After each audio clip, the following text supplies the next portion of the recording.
the other a psychologist, felt that the modern world had come to pose existential challenges to the human species, from the proliferation of handguns among ordinary citizens in countries like the United States to the nuclear arms race. They also recognized the AIDS crisis of the 1980s, a possible precursor to today's zoonotic pandemic, as a grave threat to human survival.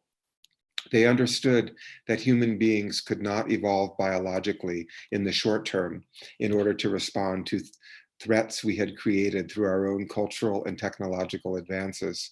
For these scholars, these writers, Ehrlich and Ornstein, the human species needed to evolve intentionally through our own consciousness in order to have a reasonable possibility of persisting in the face of the very challenges we had created for ourselves. This conscious evolution is what they called new mind. As we experience this new COVID world, this COVID reality that is likely actually to be an ongoing reality, not a short-lived disturbance, I think we should be trying to figure out what we can learn from this experience in order to develop new ways of thinking. Together, these constitute COVID mind. For the past 30 years, scholars, writers, and artists, many of them working in disciplines associated with the environmental humanities, have taken encouragement from Ehrlich and Ornstein's notion of a potential conscious evolution. But despite dramatic advances in the environmental humanities, little progress has actually occurred in the realms of industry, economics, and politics. Steady planetary degradation has unfolded as we plunge ever more deeply into the sixth mega extinction, spewing toxins into the biosphere and CO2 into the atmosphere. The arrival of a novel coronavirus in Wuhan, China in November 2019, or perhaps even earlier, people now think, has led to the global pandemic, which is not only a tremendous public health and economic crisis, but a unique opportunity for conscious evolution, a moment to reflect and reboot and potentially embrace certain cognitive skills that may help us to be a more resilient species moving forward. So these cognitive traits, these new ways of thinking, might include the following, and these are just examples. It's not an exhaustive list. One, a sense of universal vulnerability. Those of us who didn't feel particularly vulnerable in the past, who felt relatively secure and comfortable in our lives, all of us now feel a heightened sense of vulnerability. And this may actually be a good thing. It may lead us to be more careful and think more sensitively in our lives.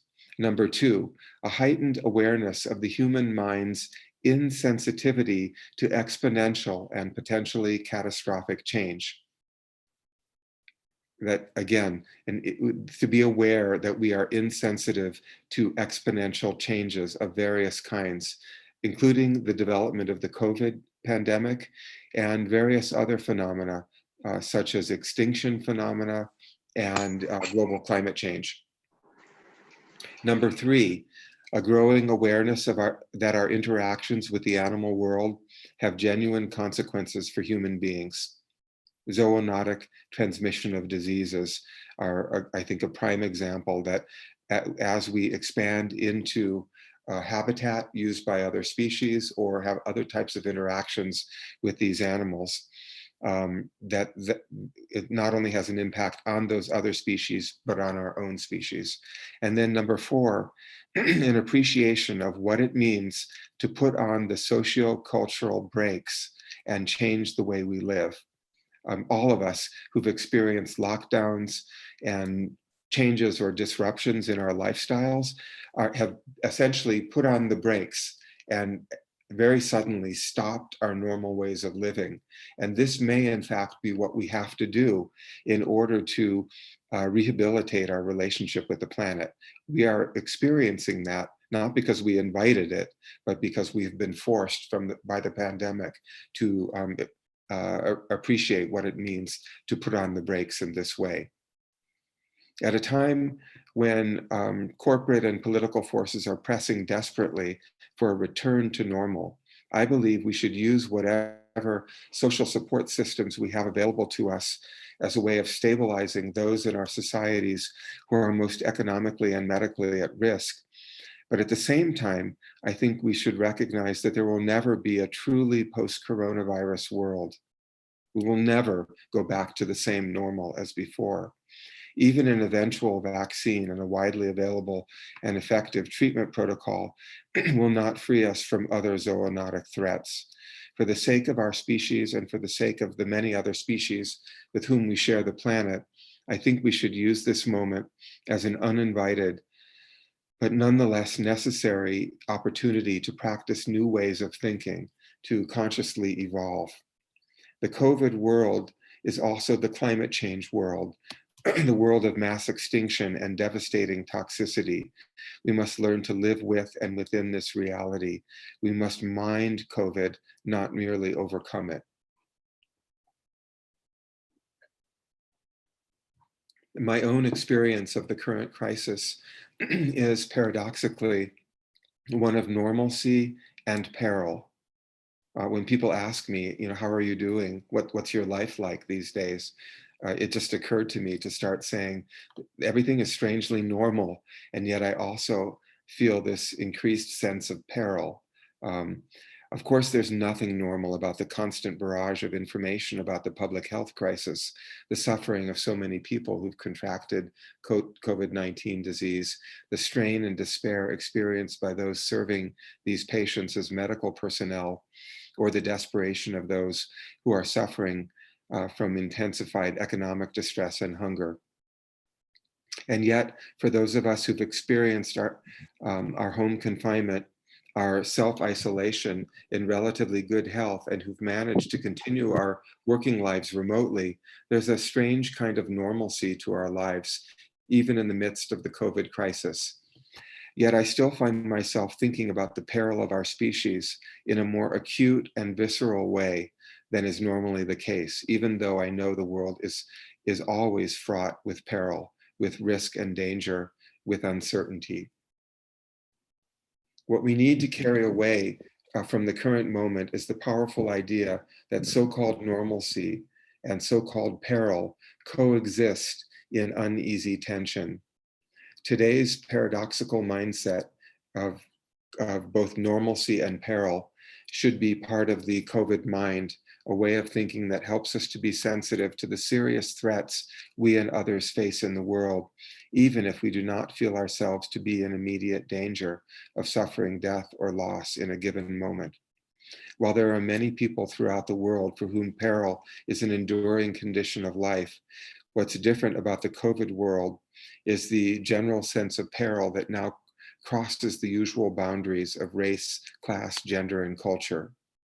To me, normalcy enables us to conduct our daily lives with a certain effectiveness, but peril should keep us on our toes, vigilant and concerned. We are all vulnerable, albeit unequally.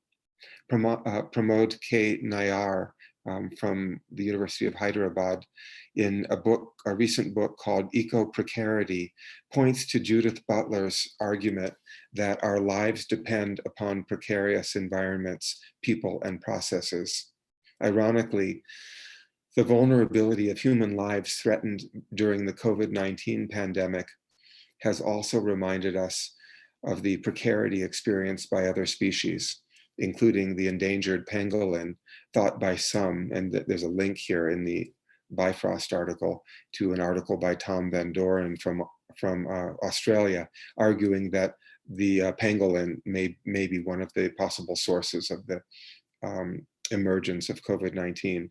So the precarious endangered pangolin, a small animal like an armadillo, is associated with our own precarity as a species, which we're becoming aware of because of the pandemic. I'm keeping an eye on the time, and I see that I'm sort of running out of time. So I'm going to jump ahead because I want to share with you some examples from the Bifrost cluster. And I'll quickly go through some of these examples, and then I will conclude with that open letter public letter about the environmental humanities and the pandemic. So again, Bifrost Online, this is the name of the website. And if you just look at that website, then you can look at all these articles for yourselves if you're interested. I'm going to skip through that introduction. To my knowledge, this group of writings at bifrostonline.org is the main example of how environmental humanities scholars have begun thinking about the current pandemic. As I said, the cluster was published earlier this month, or actually just about a month ago, so it's very fresh. I thought I would briefly explain the approaches taken by the contributors to this cluster to give you a sense of how these scholars, most of whom come from the field of eco-criticism, are thinking about the traction that can be gained in our understanding of our current circumstances by applying concepts from the environmental humanities. In their introduction to the cluster, the four editors, they highlight the potential for dramatic social change that may result from our response to the pandemic.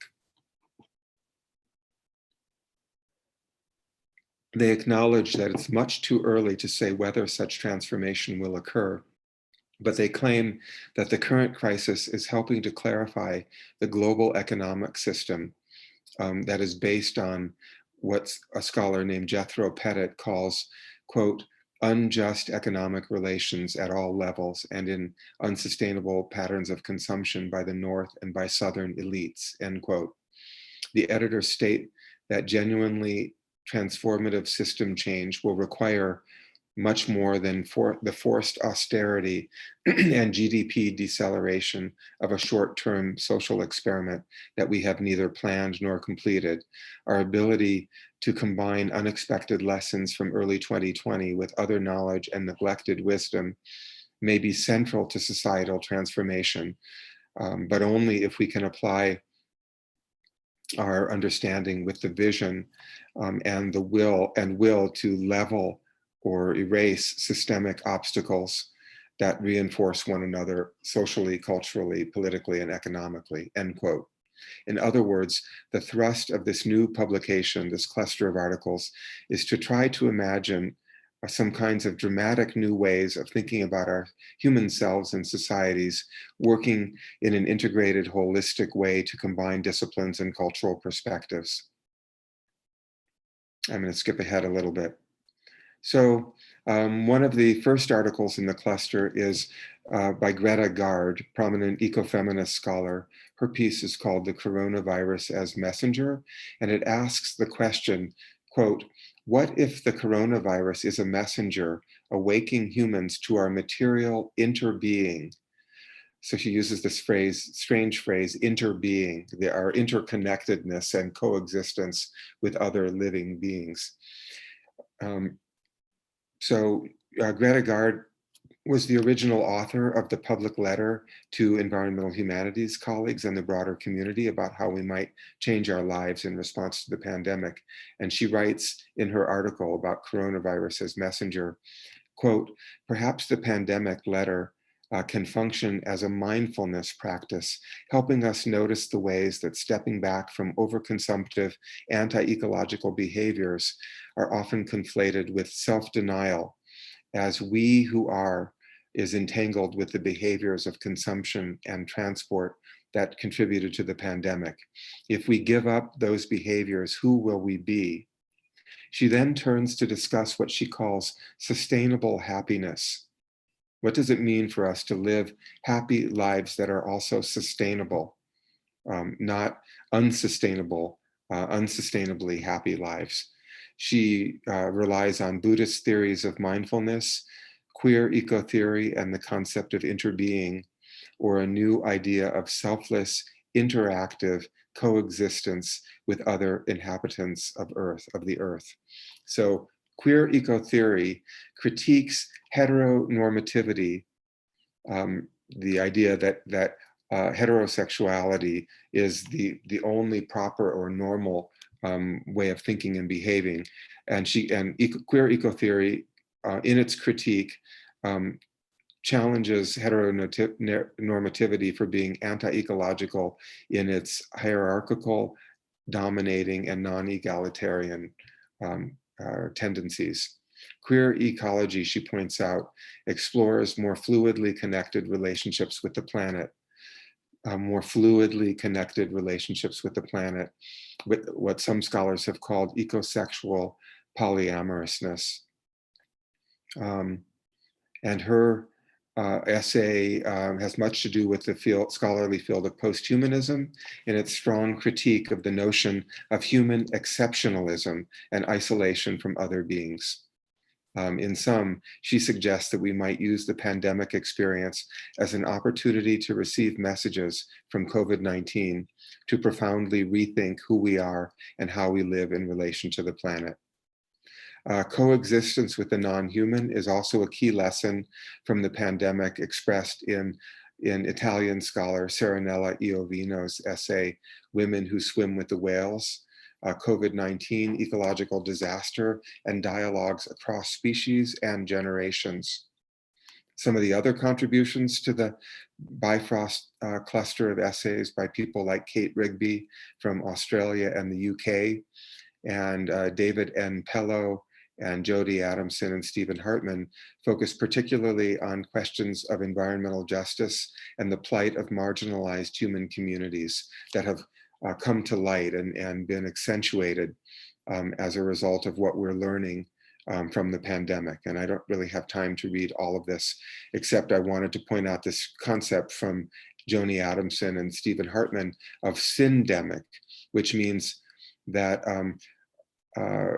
complex pathological conditions like the disease pandemic, COVID-19, often share common underlying societal drivers with poverty and hunger and various other social crises. So the pandemic is not isolated by itself, but it's a syndemic in that it coexists with various other grave concerns for society. Let's see. In other words, the simultaneous social, medical, ecological, and economic crises we're experiencing across the planet at this time are interwoven in complex ways. The various articles in this new cluster of articles helps us to perceive and understand these subtle intersections. And now I'm almost finished with the talk, but I wanted to briefly talk about the public letter drafted by Greta Gard, whom I mentioned earlier, and co-signed by 40 other environmental humanities colleagues, including me. The letter calls for the environmental humanities scholars to throw in or to put together our environmental scholarship and practice to sustain this reprieve from climate change, enabled by the fact that far fewer people are driving and flying than in pre-pandemic times, and step back from the professional structures enforcing inequalities of class, race, gender, species, and nation, starting with ourselves.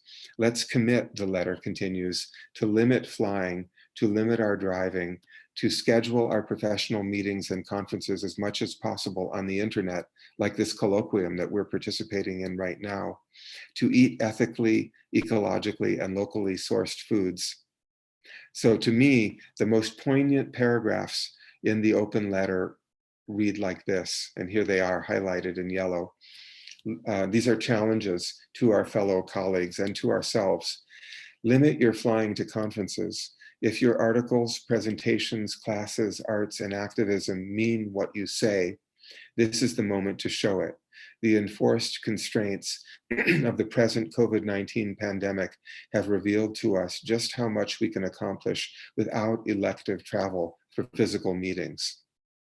And then review your diet. The lives and deaths of most food animals in industrialized nations are instrumentalized for human carnivory, variously brutal in their confinements and slaughter. The finger points back at us. If we fund these diets, there are more ecological choices.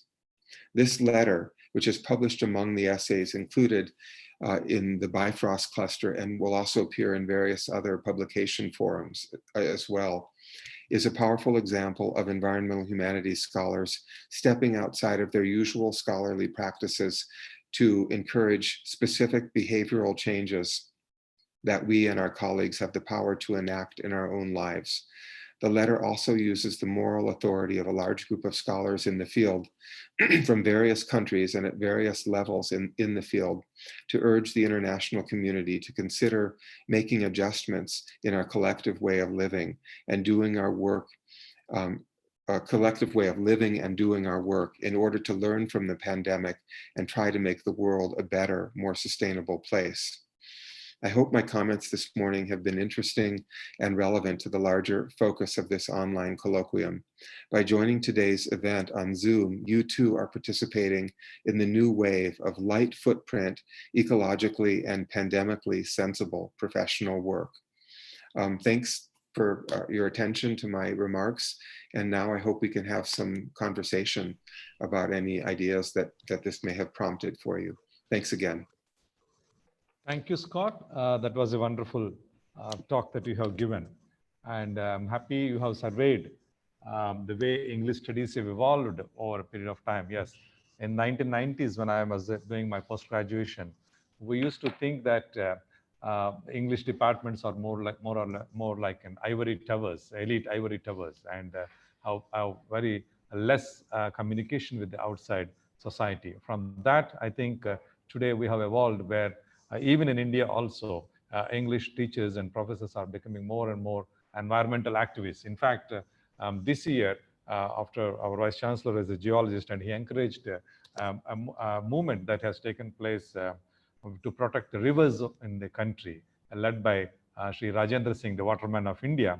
And there was a walk for the river Godavari, which is where my city is situated.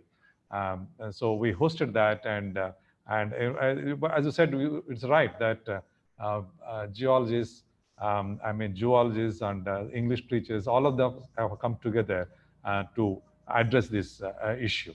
And in fact, in your lecture was heard by all from sciences and social scientists, science professors and social scientists, and even not to speak of our own English fraternity. Thank you very much for giving us a wonderful lecture, and you have given also the way out on how humanities can respond to this peculiar or very strange situation that we are all now found ourselves in. I request my colleague, Dr. Jyotirmai, to coordinate any question and answers. Perhaps you can take a few questions. First of all, thank you, Professor Scott, for an elaborate readout regarding the need of environmental humanities. We have only a couple of questions. The first one I am reading out. Professor Scott, am I audible to you? Sure, I can hear you fine. Yeah. There's one question from Ahmed Ali, one of the faculty members. Is there any possibility of combining existentialism with eco-criticism? Well, I often say that eco-criticism is an extremely porous discipline. I believe you can mix almost anything with eco-criticism. Yeah. And I would say, as I understand existentialism, it tends to be a somewhat dark and at times even nihilistic perspective about the absurdity of experience and the kind of questioning our power and our significance as a species or as individuals. But I would say to me, and there may be certainly other interpretations of existentialism, but I think there's a kind of profound humility in the existential worldview, in questioning the prominence and the validity of our individual lives. I think existentialism is challenging us to not feel ourselves to be superior or particularly important in the world, but maybe to be more in a more egalitarian and unified way participants in the larger, how should I put it, community of life on the planet. And so to the extent that there's a kind of intrinsic humility in the existential worldview, eco-criticism could guide us to look at particular kinds of texts emphasizing an egalitarian, integrated sort of interbeing, like Greta Gard was getting at in her short essay that I mentioned earlier. And this condition of interbeing and the notion of humans as not being central or superior to other forms of life might suggest a somewhat existentialist perspective. So that's what initially occurs to me when I hear that question. Thank you. Okay. Thank you, Scott. I hope Ali might have got the sense of it. As one more question we have. Edwin Moses had a question, is requesting for your comments on the significance of indigenous knowledge in addressing ecological crisis. Well, this is a huge suggestion and a very important suggestion. And indigenous knowledge, I like the broad suggestion that there may be a large category of indigenous thinking that is intrinsic to many different parts of the world where we have indigenous peoples and indigenous wisdom. So many scholars in environmental studies refer to this concept that they call in English TEK, traditional ecological knowledge, or TEK. And this notion of TEK, traditional ecological knowledge, is specifically oriented toward retrieving or gathering the wisdom of indigenous cultures in many different parts of the world.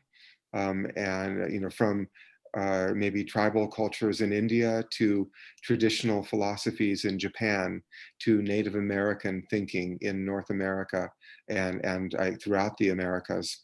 Again, as I said, there's no part of the world that does not have indigenous peoples and indigenous wisdom that may be valuable to us.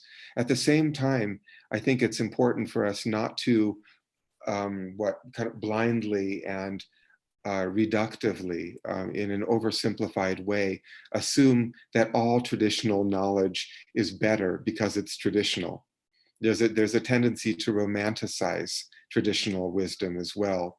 And I think we need to be realistic and honest that our ancestors and our traditional peoples are human beings, just like modern people, and that while there may be traditional wisdom that is extremely valuable and that we should recover and try to weave in with our modern ways of thinking, I think at the same time we need to be realistic and honest and try not to be to overly romanticize or exaggerate the unique wisdoms of traditional peoples. But in any case, that's a huge field of study. And I know a number of my scholars in the field of eco-criticism who are especially interested in finding a way to weave together modern social and environmental theories with traditional ways of thinking. So thank you for that comment and suggestion. Yeah, I think you can take a couple of questions more, Scott. We have two more from our faculty members. Dr. Suresh Frederick from Tiruchi is asking. Hello, Scott. Am I audible? Yes, I can hear you. Yeah. Dr. Suresh Frederick is asking how empirical eco-criticism is different from a normal eco-criticism. Great. Well, as I said very briefly, empirical. So in normal eco-criticism, often we assume that various kinds of texts, not only literary texts, but any kind of human cultural expression that we're studying, could be film, music, painting, food, clothing, architecture, and any way we have of expressing cultures and our personal visions of the world, we assume that the meaning of that text, based on our own personal interpretation, our own reading. Empirical eco-criticism uses social science methodology to conduct experiments. I think someone else has unmuted a microphone. What we do is we try to conduct experiments using the techniques of social science in order to study larger samples of audience responses to those texts, so that we can come up with more reliable information, more reliable data about the impacts and the effects of these texts. So essentially, traditional eco-criticism uses a sample of one, the individual scholar, and empirical eco-criticism, in collecting data from larger groups of audiences who respond to experimental studies, gives us, we assume, a more reliable understanding of the impacts and meanings of these texts. So if you go to the ISLE website, and you can see 3 examples of empirical eco-critical studies, as well as a very nice introduction to the overview of the entire field. And the overview is available as what's called an editor's choice article, meaning that it's for free. You don't need to be a subscriber to ISLE. If you go to the website, you can just click on that and download a PDF of that article to get a sense of that field. I hope that's helpful. Yeah, thank you, Scott. Our management professor, Professor Teiki, has a question regarding, how do we balance between ecological sustainability and economic viability? Well, this is a big challenge, I think, for all of us around the world. I guess one of the issues is what are the, in some ways, economic sustainability is in some ways more concrete and visible, and also available to us in the short term. When we behave in certain ways, we can use natural resources and earn an income and support ourselves physically, materially, and that's a particularly vivid type of success. And ecological value is sometimes more invisible and more subtle, and also long-term. And we can't always understand that by not doing certain things, by leaving the environment alone and not using all of the available land and other resources, we are actually creating a sustainable, inhabitable planet for ourselves and other species, which is, in the long term, perhaps a very good thing for ourselves and our children, and for many future generations of human beings and other species who require a healthy biosphere for continued existence. So I would say the intangibility and invisibility of ecological health, in comparison with the short-term, tangible, material benefits of economic value, mean that often society seems to rely or to lean particularly in the direction of economic importance rather than ecological importance. And we could argue that that's one reason why we're in the kind of environmental predicament that we're in right now, that we as a species have tended to gravitate toward short-term economic benefits and comforts rather than patient, long-term ecological benefits. So this is a major struggle in societies all around the world. It sounds like I might not be audible, but my mic is on, so it's not muted, so I'm not sure why I wouldn't be audible. In any case, this is a huge area of discussion. The tension or balance between economic and ecological values. So another very important topic to bring up. Thank you. Yeah, Scott, permit me to supplement you. I draw the attention of Professor Teki to one of the recent books that have been published, Local Futures, by Helena Norberg Hodge, where she speaks about how to scale down the economies to the human level. And she brings in the Buddhist theories, as you have mentioned in your lecture also, the Buddhist theories of economics, and how rather than globalization, the movement should be towards localization. So, but I mean, it's not so simple as I say, just as an opposite, but localization to at least to a certain extent, we should be able to scale down our economy and live a more sustainable life. Thank you. Yeah, and I would also point to some of the articles by Bill McKibben and books by Bill McKibben, the U.S. author, a very prominent writer on a wide range of environmental topics. And Bill McKibben specifically writes about local communities and new ways of thinking about economics. So you might look for McKibben's work as well. Thank you, Scott, as well as Professor Ramesh. I have one more question from Dr. Ramaneshwari, who is a professor in geology. As Scott has been a reviewer of the journal for 25 years, what areas have been showcased as major forces of change to be taken for sustainability of the environment?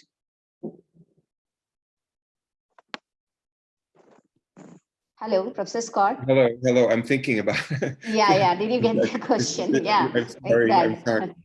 I'm sorry. I need to think about this a little bit. Shall I read it out again? Sure, that would be helpful. Thank you. Yeah. She's asking, as you are a reviewer of the journal, what areas have been showcased as major forces of change to be taken for sustainability of the environment?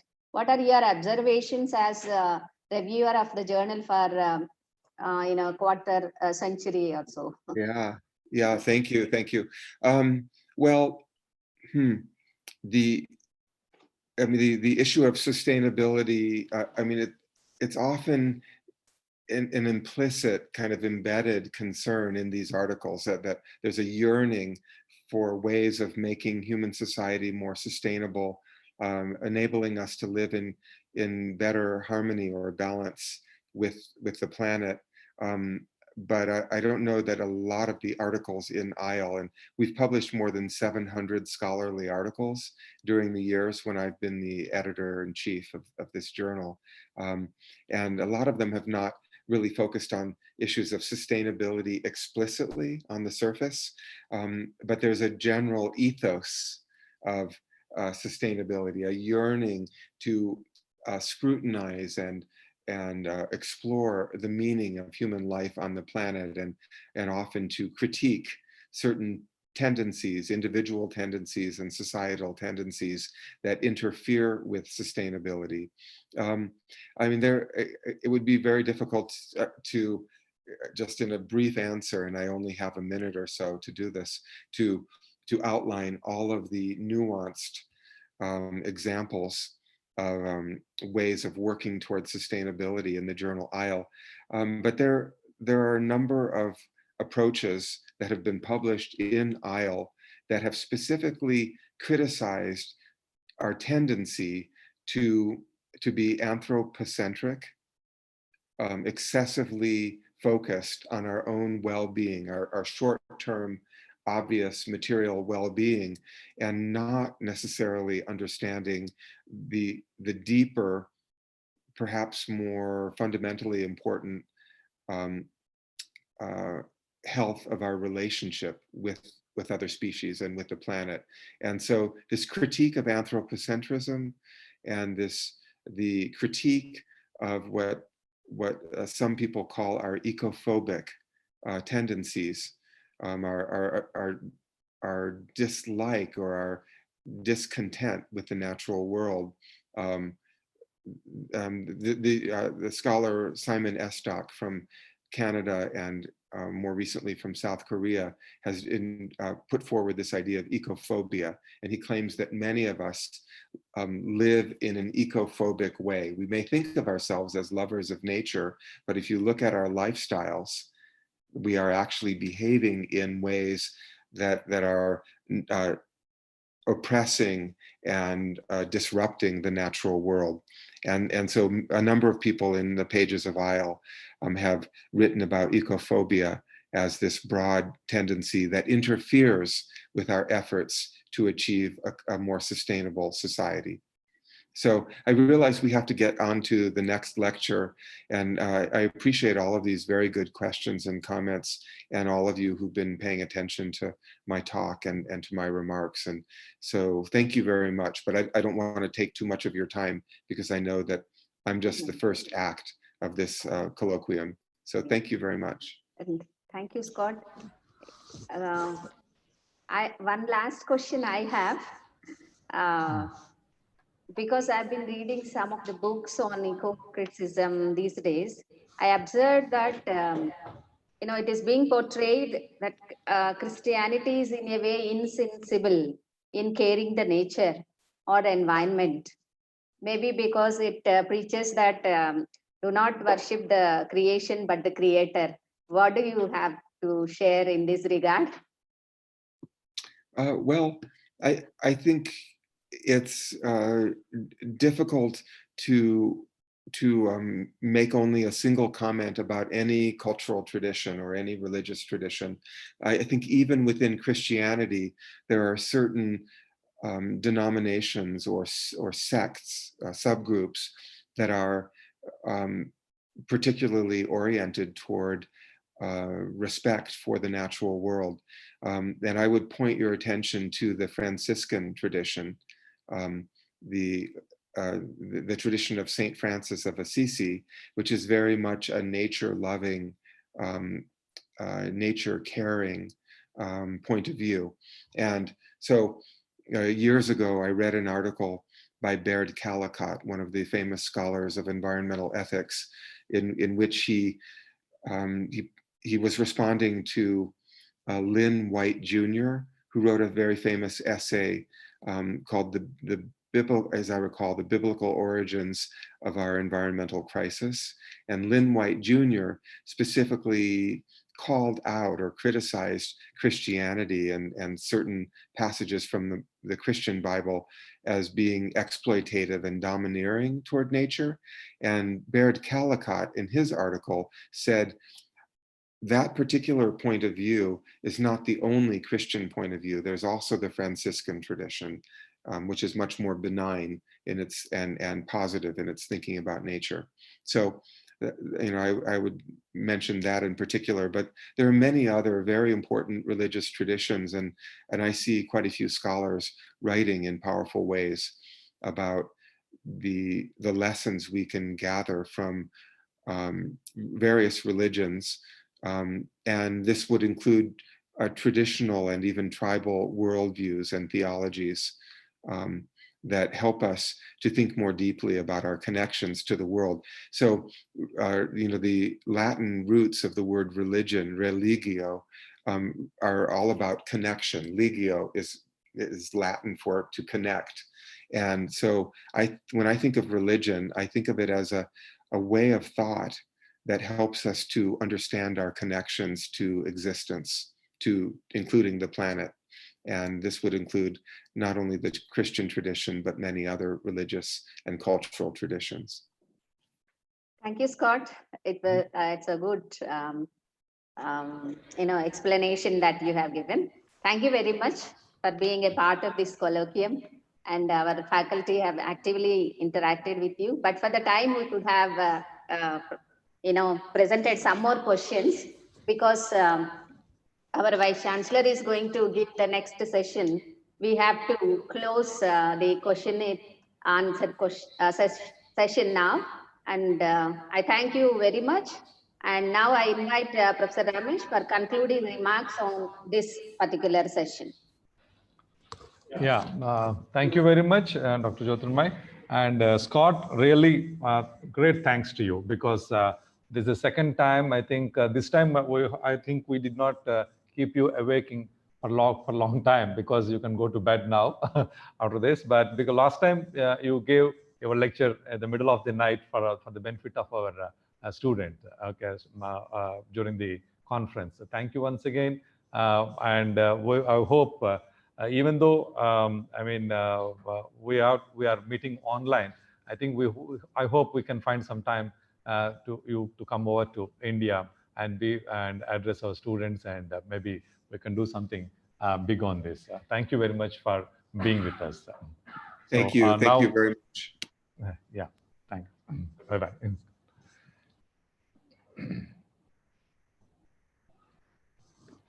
Jyoti, take.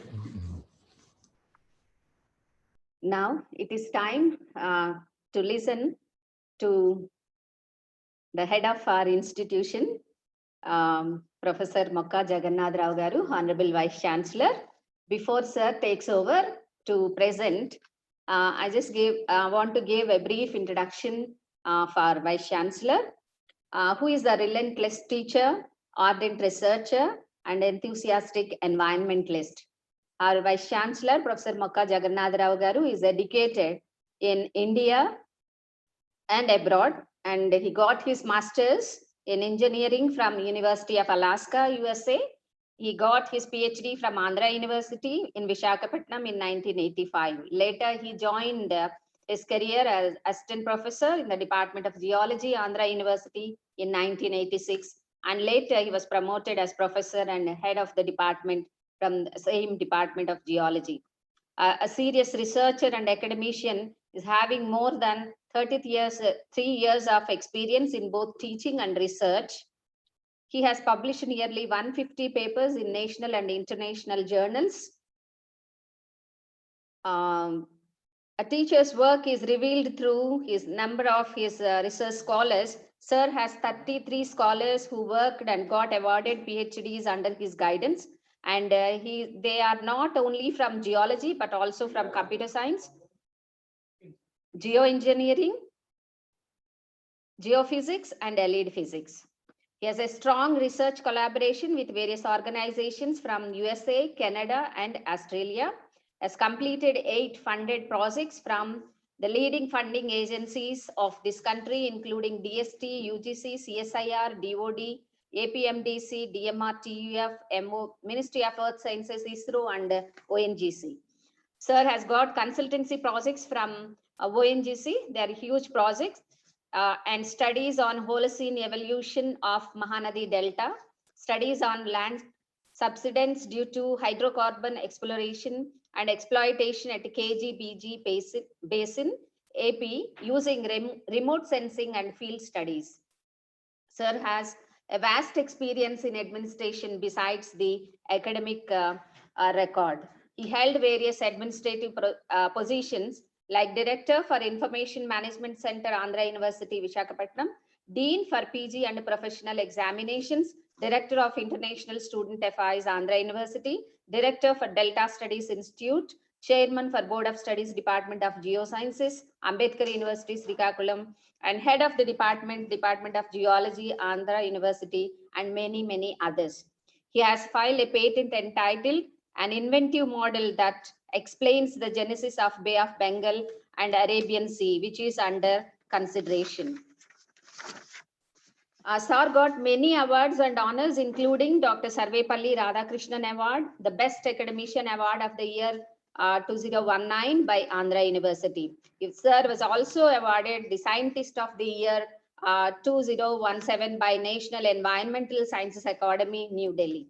Sir is an editorial board member of Indian Journal of Environment and Eco-Planning.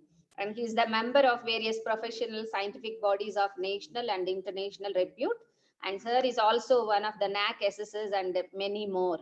And as a member in various boards of selection committees and national and state level boards in the country. Before he entered the career of teaching, which of course is his passion, his earlier selections include UPSC Civil Services Group B service and UPSC exam in 1985 and UPSC geologist examination, and he secured 11th rank in India in 1983. But his passion led him into the teaching, and Sir is a dedicated and committed teacher. This is the feedback that we received from many of the students of Andhra University, and of course the scholars also. And we feel that Sir is also missing the teaching career, being the Vice Chancellor, burdened with the administrative responsibilities of Adikavi Nannaya University. But Sir, it is fortunate that we have here you as the Vice Chancellor, whom we feel is the right person to lead the university at this time.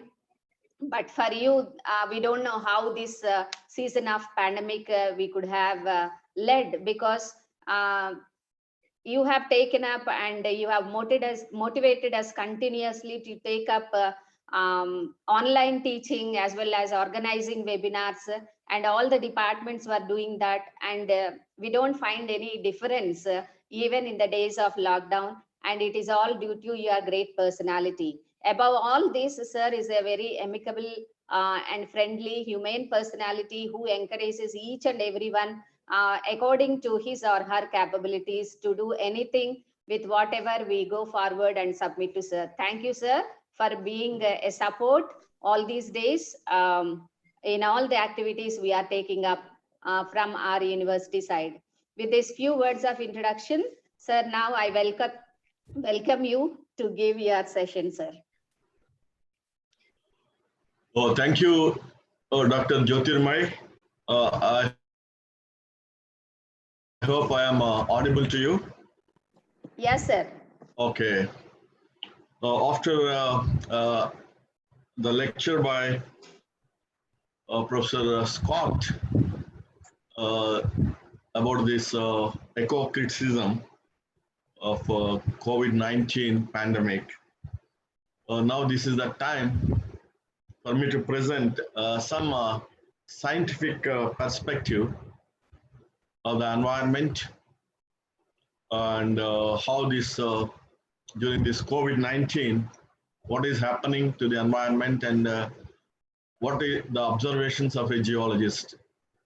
So today, I'm extremely happy and congratulate the organizers, Dr. Jyotirmay, Professor Ramesh, and I could see our registrar, Professor Ganga Rao, principals, Dr. Ramaneshwari, and Dr. Persis, and executive council members, Dr. Jagan Mohan Reddy and Professor Ashok, and we have Professor Suresh Verma, Professor Teki, and other colleagues. I'm extremely happy to be part of this colloquium. And also, I congratulate our earlier speaker, Professor Scott, for his excellent presentation. The first time I could hear the environmental or eco-criticism through this professor of English language, how the language professor will be thinking about the environment, what are their ideas, how they suggest the remedial measures for to live with harmony with the environment. All these things were really informative, and it is a new direction maybe for us being scientists, and the thinking of a social scientist, a linguist, is giving us some new idea and direction for us also. I thank for organizing for such a wonderful speech by an intellectual person like Professor Scott. Now I want to share my screen. Maybe I think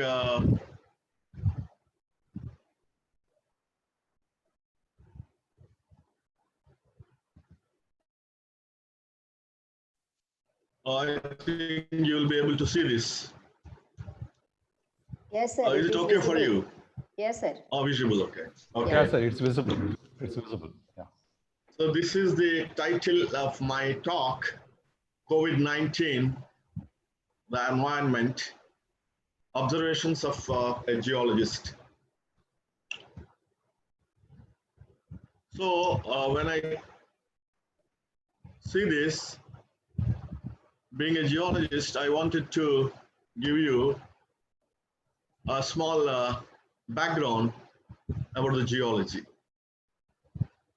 Because majority of the participants today are not from geology, and especially they are from the English department.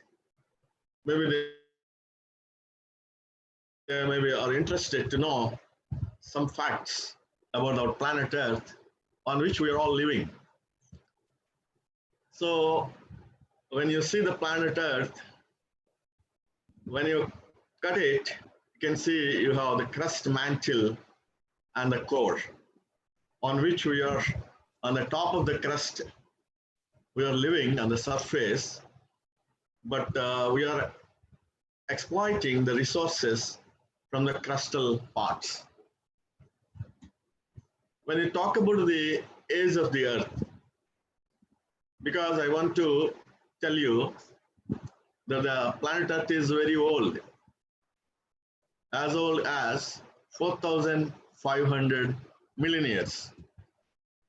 So when you see the rocks on the surface of the Earth, based on their age, they are given this right from Archean to Proterozoic to Phanerozoic, where you have Paleozoic, Mesozoic, and Cenozoic, and you can see their age in millions of years in the right side column. So you can see the Earth has been evolving since 4,500 million years, and in these ages, when you take the very early part of the Earth's history, we call it the Pre-Cambrian. During Pre-Cambrian, it was forming, it was burning a fireball. Slowly, it cooled down and it solidified. And initially, after it is cooling, Earth was looking something like this.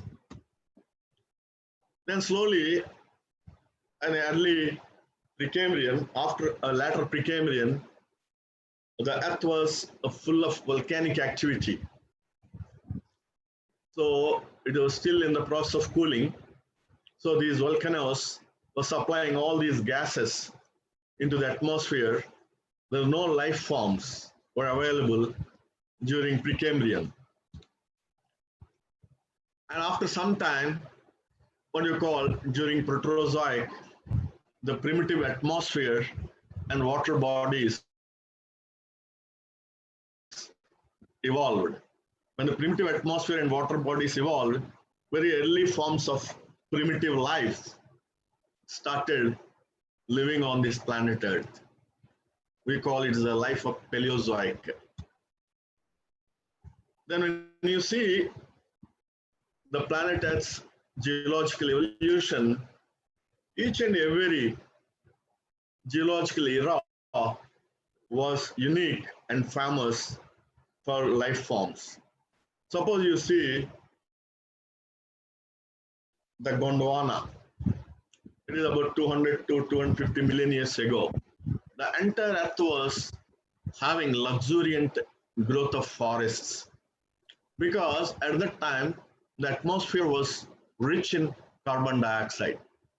Initial atmosphere rich in carbon dioxide, so it was very favorable for the growth of luxuriant forests.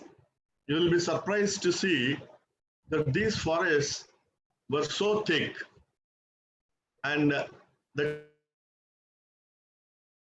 trees were having competition to catch the sunlight. They were growing taller and taller, and they were so huge, and the entire Earth was having these Gondwana forests. So this is the Gondwana period, which we call is a Carboniferous, because we have the carbon, because these forests later gave rise to the coal deposits. So Gondwana period in the geological history gave us the coal deposits, because all the coal deposits now we are having as a resource, as an energy resource, are from Gondwana period. So coal has formed in Gondwana period because of these luxuriant forests. So this is the Carboniferous forest. You can visualize an artist's impression how these trees were there. When you come to the little younger, which we call the Jurassic period. The Jurassic period was famous for the reptiles are, you know, like a lizard. We see now a lizard is a reptile. But the reptiles at that time were so huge, even they are larger than the present day elephants. So they ruled the planet during Jurassic. We have seen the film Jurassic Park, where the film depicted how these animals were living and roaming on the planet Earth. So this is one more picture of those. Both they are carnivorous and herbivorous. So they rule the Earth. And slowly, at the end of the Jurassic time, the mammals came onto the planet Earth. And then you have, in the tertiary, you have woolly mammoth, the earlier elephants, the ancestors of the elephants. They ruled the planet Earth. And you have also some more fauna of the tertiary. And this is what the primitive man. So we are the youngest species. And you see, the modern man is only just 35,000 years. Just I want to make a comparison. The Earth's, planet Earth's age is 4,500 million years, whereas we, the youngest species of the planet Earth, I cannot hesitate to say, doing maximum damage to this planet. All the species came and gone, but they never made any damage to the planet Earth. The human being, the youngest of all. So, because of the greed, in the name of development, in the name of comfort, in the name of happiness, so we started exploiting the resources indiscriminately, and we should realize that we are not the owners of all these resources today. We share these resources with other species as well. And also we should realize that present day we are living, it doesn't mean that we own all these resources, we exploit all the resources the way we like. We cannot do that. We need to see that this environment is sustained for the future generations. So man has destroyed the earth and its resources. His greed has been the cause of natural calamities, climate change, global warming, and the great damage to the environment. It is very commonly we say we are doing damage to the environment. Every other day we say this. But still, we need to realize we need to adopt policies to stop such unsustainable consumption, ecological destruction, including climate crisis or climate change. Every year, the consumption of world resources is increasing by 15 to 20% on an average. At this pace, environmental havoc can lead to complete collapse of the ecosystem very early. There are many destructions we see. Deforestation is one of them. We are cutting the trees and forests for the sake of logging, timber, producing timber for various uses. This is one destruction. Similarly, we are pumping the pollutants into the atmosphere. The heavy metals, toxic sludge, the plastic, and it is there, it is polluting all the surface water, including oceans, including rivers, lakes, ponds, etc. It seems about 70% of China's lakes and rivers are now polluted from industrial waste, leaving 300 million people forced to rely on polluted water supplies. So in our country is no different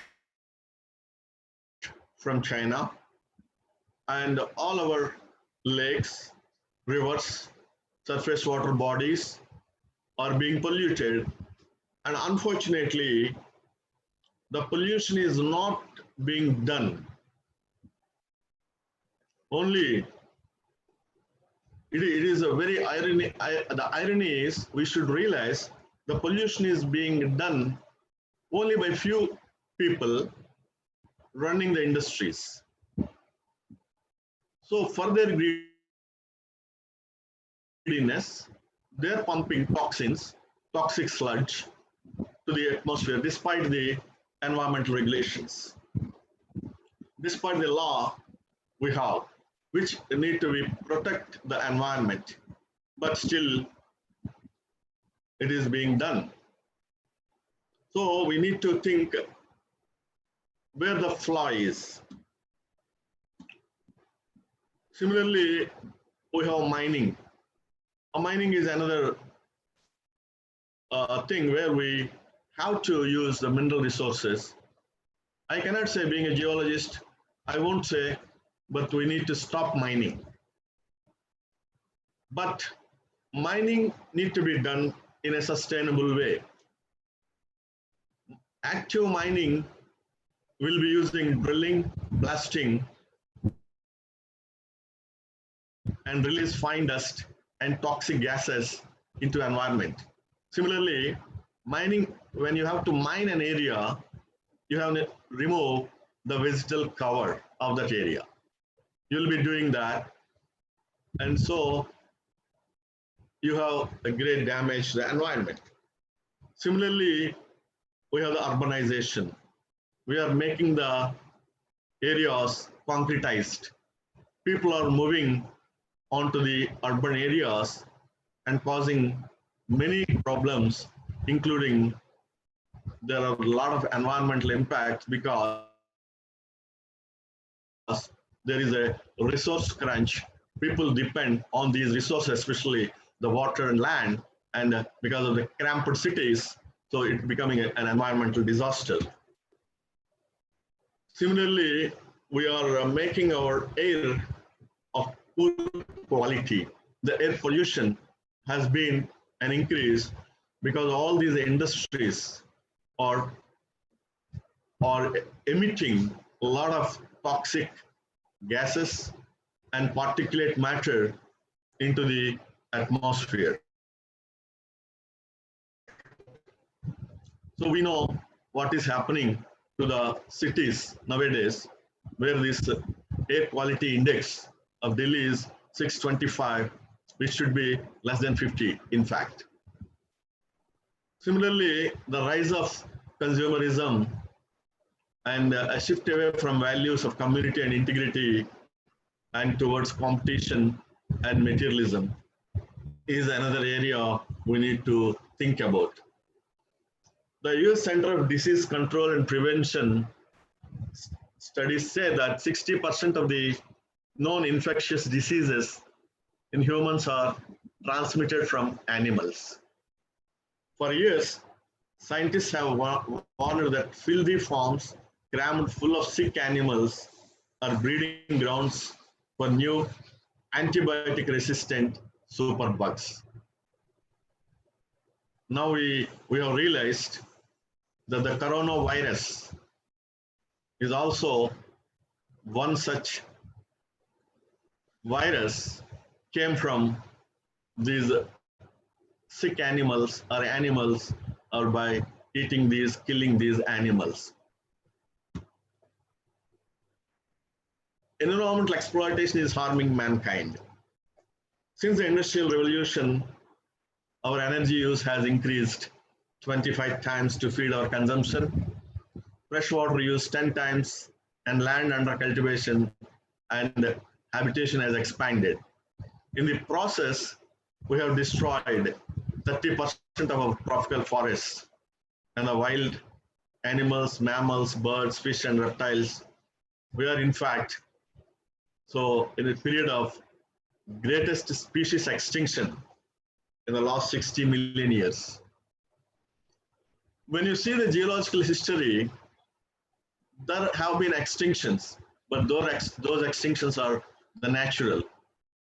But now, these extinctions, I should say, they are man-made. Again, I'm telling you, we are the youngest species, but we are unfortunately the cause for the extinction of the species, many other species. Unfortunately, we do not have right to do that. In fact, all other species have a right to live on this planet like us. But because of our intelligence, our greediness, our so-called under the name of development, we are destroying the environment.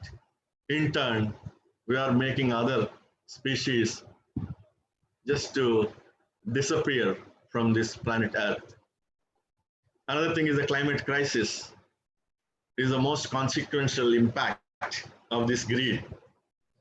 It is not something that will happen in future. It is happening in front of our eyes. So we are now lacking fresh air to breathe. Similarly, because of this global warming, the polar ice sheets are melting. There may be many consequences like sea level rise, the submergence of coastal areas, and many other impacts we'll be facing very soon. Similarly, the indiscriminate use of pesticides. They're entering into the waterways, water bodies, and killing all the life forms of these water bodies, including the fish, which we can see in this picture.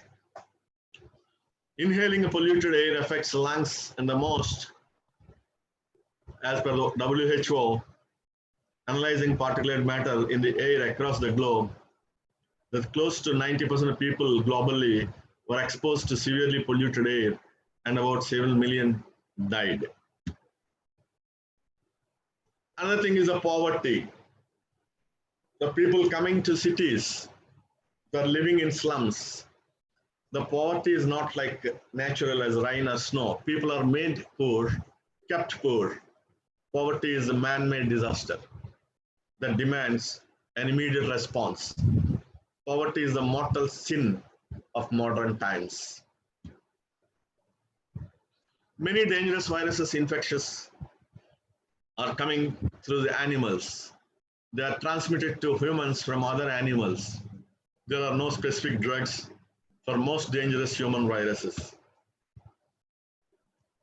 When I talk about the environmental disasters, now I see COVID is one such indicator.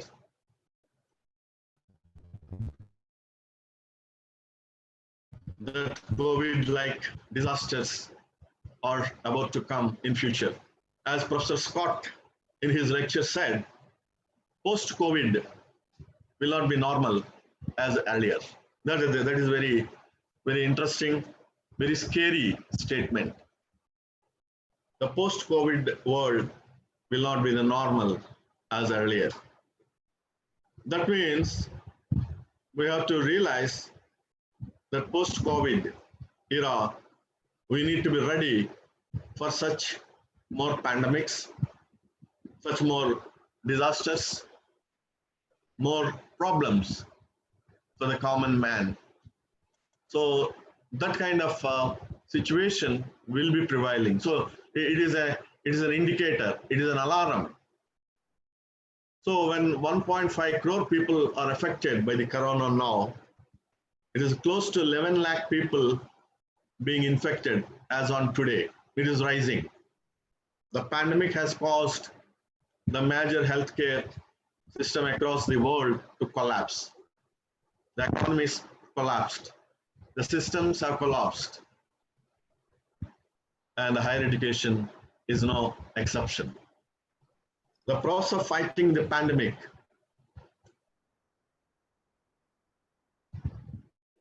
this is the first time all these health workers are facing such situation. They don't have any clue how to control, how to help the people who are suffering, how to console them, how to make them happy, how to relieve them from this pandemic, because they do not have a clue. They never expected such pandemic of such intensity. So this is an alarming situation. As a result, we have observed many issues being caused due to our fight with this environment perspective. We could see some surprising results.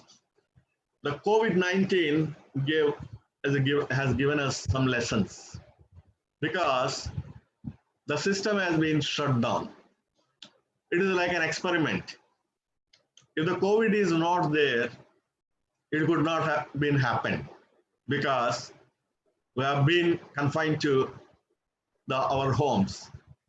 We are not using our vehicles as earlier. All the industries are shut down and all the activities came to a standstill. So it is a blessing in disguise to understand what will happen if we reduce the usage of technology, if you reduce the usage of resources, if you reduce the usage of the nature and exploitation of nature and environment. So this gave us an opportunity. I call this as a real-time experiment to see what will happen if we reduce the resource use. Then let us see. And we will go to that little later. COVID cases are increasing and the health system is buckling under pressure. More people will find themselves stranded, denied access to the basic health care. The total cases here are about more than 1 million or 11 lakhs in India, and this is now increasing. When you close down, what has happened, we'll see. The traffic congestion has almost disappeared. And it seems people to stay at home in order to stop the spread of COVID, 30% in Delhi and 15% in Ahmedabad, reduction in pollution has been observed. According to the real-time water study of CPCB, the Ganges became more pure and pollution has reduced. Similarly, global CO2 emissions in recent times reduced significantly in this 4 months period. When people are not there, people are not occupied the land, the wildlife are coming freely, and we could see even these birds are roaming on these roads freely. So what we are learning from this? The COVID-19 is a pandemic. If this pandemic gave us an opportunity to study how the environment can come back to normalcy, can recoup itself when the man can reduce the resource usage, reduce the stress on environment, reduce the stress on the resources. The biggest problems facing the world today are not all beyond our control. Rather, they're all of our own making and entirely in our power to deal. Man is consuming more than what is required. So now, when you reduce it, this experiment is telling what will happen. The COVID-19 lockdown, nature gets an opportunity to heal itself. The air pollution is decreased. The flora and fauna are flourishing. The improvement in air quality, and which are the some benefits we could see within very less time, few months, 2-3 months time. So now it is proving the environment we can protect still. We are not in very big danger. If you take precautions, if you reduce and renew and recycle and use resources judiciously, then we can restore the environment. We can live in harmony with the environment. The COVID-19 lockdown has claimed many lives globally, but has also made us to watch how it can heal from behind our indoors. While the lockdown does lower the toxicity levels in the environment, the question is, can we sustain these practices after the quarantine ends? The COVID pandemic is giving lessons to us. We need to really sit and think. Can we avoid such pandemics? Can we protect the environment? Can we reduce resources use?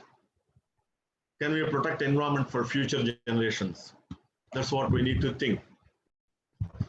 Now we want to have some concepts of anthropocentric view. Being a scientist, these concepts are very interesting for us, very new for me. I have done some study in a couple of days and have taken these concepts from the literature. The anthropocentric means we think the human being has every right. Everything in the universe is arranged to produce and serve humans. So how selfish we are. Maybe we are very intelligent, but still we have no right to deny the right of other species of this planet Earth. So when you talk about ego versus eco, so we should leave our ego. We are human beings after all. Maybe we are intelligent beings, but still we need to give same right to other species to live on this planet Earth. Ecocentric is a concept which we need to propagate. Preserve the ecological integrity, complexity of the systems, life will thrive. Some broaden this way to say we are one species of many, not more important than the others. We are sentient and can alter our environment. We must restore degraded ecosystems, remove pollution, and deal with the global environmental problems. So as a human being, when I talk about ecocentric, we are so intelligent, we are knowledgeable, and we know that we are the reason for the damage that is done to this environment. So use the same knowledge, same intelligence to restore the environment, because we need to be answerable to the other species of the planet Earth. So as a scientist, I want to say this. When we could destroy the environment with intelligence and the scientific knowledge, we can restore also. As just now I said, the pandemic gave us an experiment. It gave the result of experiment that it can be restored. The nature can heal itself. So that is what is ecocentric. When you see the environmental value systems, one side you have ecocentric, you have anthropocentric and technocentric. We have technology-centered, people-centered, nature-centered. We need to make a balance among all these three. So let us use the technology, the technocentric perspective to stop, to restore the nature, and we'll go towards ecocentric, nature-centered, minimum disturbances to nature. Technology solves the problem. People are managers of the earth, but people are not owners of the earth. Only we are the custodians. Being the intelligent beings, we have a right and responsibility to not only to exploit, but also to sustain, to serve other species. So these are again the explanation of these technocentric and anthropocentric views. They are the ethical decisions, ethical questions. So we need to develop, we need to use the resources. We cannot stop the development. We cannot ask people to stop using resources, but we need to have a kind of balance between these two. What you call is a sustainable development. The deep ecology, human nature harmony, according to the analytic principles of both anthropocentric and ecocentrism, is to the ability to make environmental decisions to satisfy both positions. Maybe it is difficult. Quite candidly, nature and humanity are devastated when we practice the exploitation. The conversion to ecocentrism overnight is impossible, especially in the developed societies, because of their heavy reliance on resources and generation of waste. So it is very difficult, but this is a time to think, because the COVID-19, a pandemic has given us this lesson. Now it is the right time to think, right time to sit, where to stop, where to draw a line between development and environmental protection. In the anthropocentric practice is widespread and is considered to be responsible for severe environmental crisis, we know. So these are the effects of deforestation, logging, greenhouse gases, global warming, etc. But we need to think, stop anthropocentric thinking and go ecocentric version, use the technology. So technological centric, and come back and protect our environment. They're opposing environmental perceptions.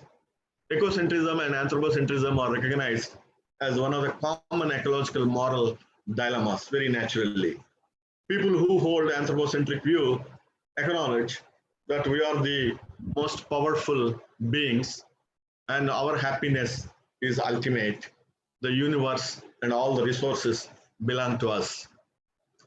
Whereas ecocentrism recognizes intrinsic value, that all living beings on the earth have equal right to live and to survive. It also encourages people to respect and care for animals and plants for their own sake. So being intelligent animals, intelligent beings, we should be thinking about the rights of other species of this planet as well. Let us practice this ecocentrism in future and see that there is a balance between the development and the protection of environment, so which we call the sustainable development and which we call environment friendly technologies, so that the environment is protected and the development is ensured and continued. The solution, the clean technology is a necessary condition for sustainable development.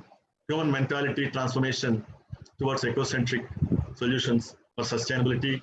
Modernized education policy can shape the ecocentric mentality and behavior. So being educationists, we need to train our students. We need to train our students in environmental studies, whether it is language, whether it is management, whether it's science, technology, or engineering, because we need to inculcate that the importance of environment is a must for the very survival of mankind. Thank you very much.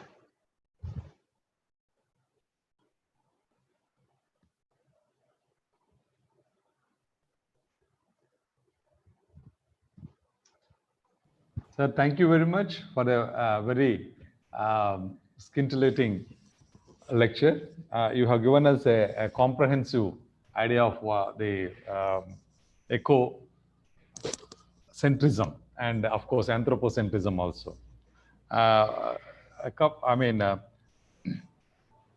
Perhaps this is the second time I'm hearing a Vice Chancellor giving a lecture, because in my earlier stint at Arunachal Pradesh, our former Vice Chancellor, Professor Atul Sharma, who is a former director of Indian Statistical Institute, addressed the faculty, in an academic lecture that he has given. Thank you very much, sir, for giving your, sharing your valuable knowledge with all of us. And I think there are so many questions, but I think Jyotirmay will be coordinating that. But before that, I just want to know, can we really give nature? Can we really be the custodians of nature? Because by nature, as you said, we have been extracting from nature. So COVID-19 has shown us that we are also only a part of nature. You can't take the role of being a custodian, because all this while we have been thinking that we are custodians, we are the managers, we can control nature. But now nature has, I'm not pessimistic about it, but nature has said that you are also part of the nature, as it has made us through this pandemic, made us realize through this pandemic. So your comments on that. Yeah, when I say the custodian means, it doesn't mean that we are ignoring the rights of other species. But here, it is not. We have to accept that we are the most intelligent beings of this planet. So, being the intelligent beings of this planet, we know that we have the technology, we have the knowledge, and we have all the intellectual resources to protect the planet. In that direction, I have used this word custodian. So the custodian word will also emphasize the responsibility of human beings to protect this planet.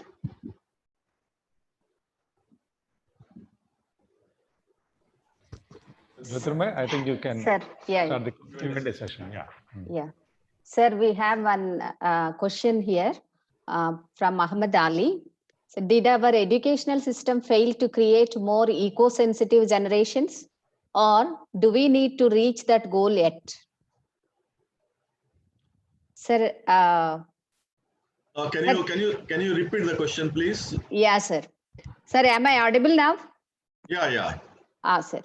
He's asking, did our educational system fail to create more eco-sensitive generations, or do we need to reach that goal yet? Okay. This is what we always question the education system every time. But I strongly feel that every individual has enough capabilities to realize the importance of the environment. So we need not blame the education system every time to just inculcate the awareness on environment. Even, a person who is illiterate, who is living in a tribal area, is having more environmental awareness, a traditional farmer have more environmental awareness. So all the time you need not blame the education system, but however, as I indicated earlier, we need to have such, the education system should play a role to see that more effective citizens who care about environment will emerge, will protect the environment. Thank you. Thank you, sir. Sir, one minute. Can I supplement your answer, sir? Please. Yeah. Last time when Rajendra Singh has visited our university, he made a point saying that all our institutions, higher education institutions, whether IITs or universities, are only teaching students how to extract from earth, but not to replenish the earth. So maybe I think this is time we need to think about replenishing the earth, or through different models of teaching, models of bringing together interdisciplinary models of teaching, etc. No, what you said is correct. Maybe when you, suppose you are producing a mining engineer, a mining engineer is taught how to do mining, how to exploit or extract minerals, ores, and fuels from the crustal rocks. At the same time, as you said, we should have developed the methods, technologies which should be taught which are environmental friendly. If at all, if you disturb environment, you should be taught how to restore the environment as well after the mining or exploitation. Maybe such areas need to be strengthened in our education. Thank you. Thank you, sir. We have one more question. How to balance technology and environment? Sir, is my question? Yeah. Yeah, that's what I told you, Now the technology, we have technology now, environmental friendly technologies we call. Whenever you do any exploitation, suppose you are processing something and producing, suppose there is a refinery. So you are refining a crude oil into various oil products, and you have some kind of sludge, some kind of the pollutants as the last product of this process. So there are technologies which will clean the sludge, and only non-toxic parts are allowed to pass on to environment. Similarly, for every technology which is exploiting and which is used to exploit resources, need to have this environment friendly methods. So we are now developing those environment friendly methods. Maybe we need to develop more such technologies so that the impact is lessened on environment despite the usage and the development. Thank you. Thank you, sir. One more question is from Edwin Moses from Tamil Nadu. Can you explain deep ecology? What is that question? Explanation of deep ecology. So that answer must be given by the ecologists mainly, the deep ecology.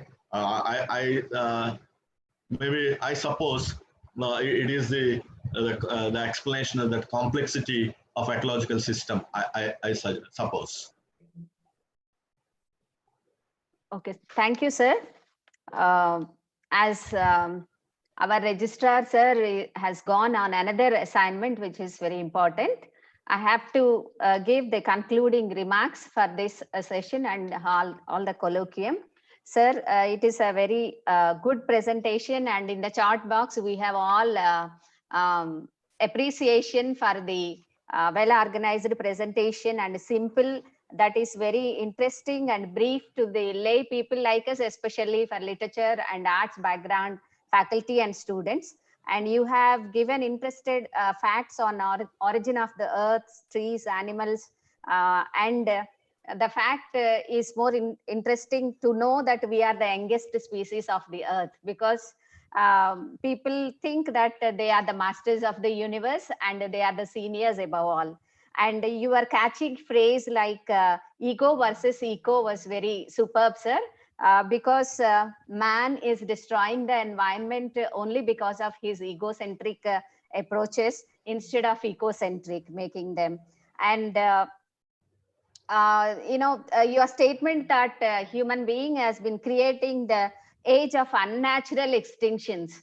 Of course, animals, birds, plants are extincting, and perhaps human beings are thinking that we are safe. And now coronavirus has reminded us that you are also not safe. There is a danger of extinction waiting for us. And your statement that poverty is man-made disaster is fabulous, sir. And it is very much appreciating, and it shows your Marxist orientation, which is, of course, the need of the hour to balance on this earth, because unequal societies are the reason behind the creation of such pandemics also. One of the reasons. It is not always the technology, but the unequal societies and the way people live is also contributing to this. Sir, listening to your presentation, I felt that man who declared himself to be the master of the universe during the Enlightenment period has been continuously exploiting nature as an object. He has been exploiting the natural resources indiscriminately and did not listen to nature that is speaking to him or to us in the form of mild natural calamities at times and severe at more times. Hence, to recoup its balance, Mother Nature has taken the wand, and this time this is the coronavirus, and it has, it awakened the total globe, and we are pondering on what we are going to do next. So with these brief conclusions, I thank you very much, sir, for giving a wonderful presentation, which was enlightening in all aspects. And it was very informative and nice presentation with all the visuals. Very impressive presentation that you made, sir. We are happy to see our Vice Chancellor as an academician and teacher. And you gave us this opportunity for the first time. Perhaps our Vice Chancellor of Adikavi Nanna University is giving such a intellectual and academic lecture. Thank you once again, sir. Thank you. Now, I take this opportunity to extend my thanks to all the faculty participants, officials, student participants who were here throughout the sessions and were engaging continuously, giving comments in the chat box and question answer sessions, etc. I thank you one and all for being a part of this program. Thank you one and all.